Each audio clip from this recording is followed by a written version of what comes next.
Welcome to ClarityGrit, where we break down the psychology of growth, confidence, and self-respect. Do you know what separates people who move forward from people who freeze? It's not talent. It's not luck. It's not even confidence. It's something deeper. The ability to stay steady when things feel uncertain. The ability to act even when your hands shake. The ability to look fear in the face and not let it control your next move. Most people think being fearless means having zero fear, but that's not true. Being fearless is the skill of walking through fear without letting it stop you. And the truth is, anyone can learn this skill, including you. You feel fear every single day, even in small ways. Speaking up, making a decision, taking the first step, meeting someone new. You already know how much fear influences your life, but you might not realize how much it's holding you back. Fear makes you delay opportunities. Fear makes you doubt yourself. Fear convinces you that the worst thing will happen. And the longer you listen to it, the more powerful it becomes. That's why learning to be fearless is one of the most life-changing things you can do. Because once you stop letting fear drive your decisions, your whole life changes. You become stronger, bolder, clearer. So let's break down what it really takes to become fearless in any situation. The first thing you need to understand is this. Fear shows up when your brain thinks you're in danger, even when you're not. It's a survival alarm. The problem is that alarm goes off way too often. When you talk to someone new, give an opinion, make a mistake, or try something unfamiliar, the fear isn't real danger.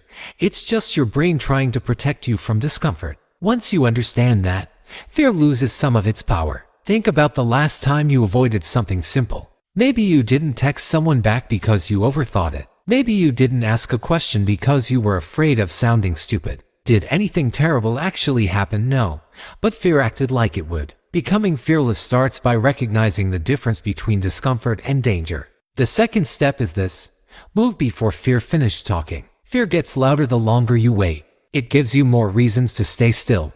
You felt this. You get a great idea, and then you sit with it too long. Suddenly you start imagining everything that could go wrong. You convince yourself you're not ready. You tell yourself you'll do it later. That's fear winning through delay. The way out is simple.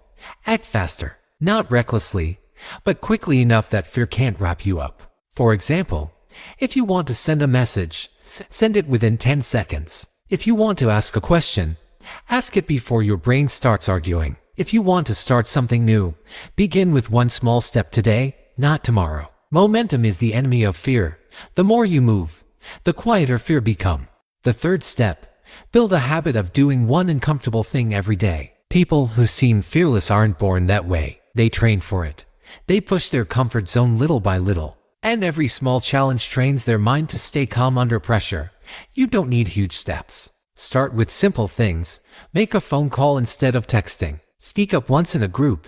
Try a new routine. Or walk into a room with your head up instead of down. These small actions build emotional strength. You start realizing you can handle more than you thought. And once your mind learns that discomfort isn't dangerous, fear stops feeling like a wall.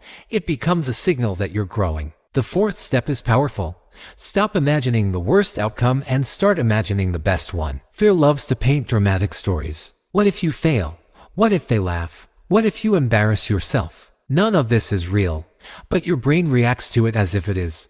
So rewrite the story. Instead of what if I mess up, try what if this works out better than I expect. Instead of what if they judge me, think what if I gain respect. Instead of what if I'm not enough, think what if this becomes the moment that changes everything. Your imagination fuels your fear, but it can also fuel your courage. Use it for the right side. Now here's the part most people never talk about. You don't need to kill fear to be fearless.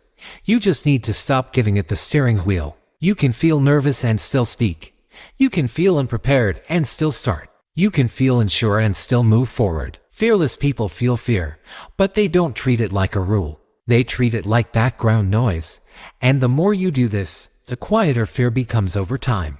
So here's your takeaway. Fear isn't the enemy. Inaction is. Fear will always exist, but your response to it is what shapes your life. If you learn to move before fear convinces you not to, if you challenge yourself a little every day, and if you rewrite the story in your mind, fear stops running your life. You start leading it. You become someone who doesn't back down because of discomfort. Someone who chooses growth. Someone who acts even when it's hard. That's what being truly fearless looks like. Before you go, take a moment. Think about one thing fear has stopped you from doing. One message you didn't send. One step you didn't take. One idea you never started. Make a promise to yourself. You'll take that step today, not tomorrow. Today. If this message helped you, drop a comment, hit the like button, and subscribe for more. This is Clarity Grit. Stay strong, stay clear, and keep growing.